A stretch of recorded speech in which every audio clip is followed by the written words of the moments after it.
రైతులపై BRS party ఇష్టమొచ్చినట్టు మాట్లాడుతుందని విమర్శించారు రైతు సంక్షేమ కమిషన్ చైర్మన్ కోదండరెడ్డి. రైతుల ఆత్మహత్యలను రేవంత్ పట్టించుకోవడం లేదనడం మంచి పద్ధతి కాదని సూచించారు. రైతుల కోసం కాంగ్రెస్ ప్రభుత్వం అనేక సంస్కరణలు తీసుకువస్తుందని చెప్పారు. రైతుల సంక్షేమం కోసం రేవంత్ ప్రత్యేక కమిషన్ను ఏర్పాటు చేశారన్నారు. బీజేపీ సర్కార్ రైతులకు వ్యతిరేకంగా నల్ల చట్టాలు తీసుకొచ్చిందని తెలిపారు కిషన్ రెడ్డి. రైతుల గురించి మాట్లాడడం విడ్డూరంగా ఉందన్నారు కోదండరెడ్డి.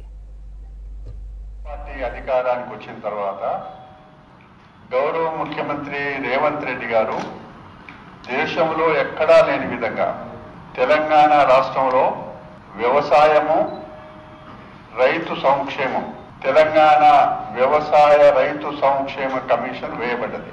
ప్రతిపక్ష పార్టీగా మీ పైన బాధ్యత ఉన్నది కదా, మీరు విషయాన్ని ప్రభుత్వానికి రిప్రజెంటేషన్ చేయాలి కదా. చేయకుండా మరుసటి క్షణమే ముఖ్యమంత్రి పైన ప్రభుత్వం పైన విమర్శలు చేయడం అనేది నేను నా రాజకీయ జీవితంలో ఇది మొట్టమొదటిసారి రాష్ట్రం ఏర్పడిన తర్వాత ప్రతిపక్ష పార్టీ పాత్ర, అధికారంలో ఉన్న వాళ్ళు చేసిన కార్యక్రమాలు కాస్త బాధ కలిగిస్తాయి. ప్రత్యేకంగా ఈ రోజు మిమ్మల్ని ఎందుకు మనవి చేస్తున్నానంటే 3 రోజుల క్రితమే ఇదే హాల్లో మేము దినమంతా చర్చ జరిపినాం.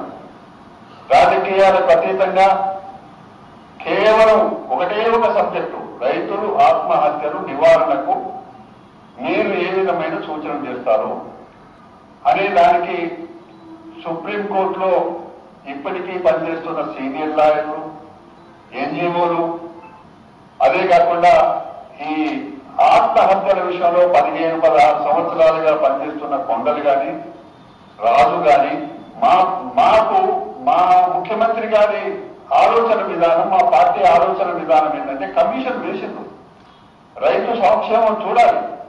ఆర్థికంగా బాధలు వచ్చినప్పుడు, ఇబ్బంది వచ్చినప్పుడు కుటుంబాన్ని ఆదుకోవడానికి అనేకమైన విషయాలు దృష్టిలో పెట్టుకొని మా పైన బాధ్యత ఉంది. కాబట్టి మేము పొద్దున 11 గంటల నుంచి సాయంత్రం 5:30 వరకు అందరితో మేము సుదీర్ఘంగా చర్చించుకుని ఒక అభిప్రాయం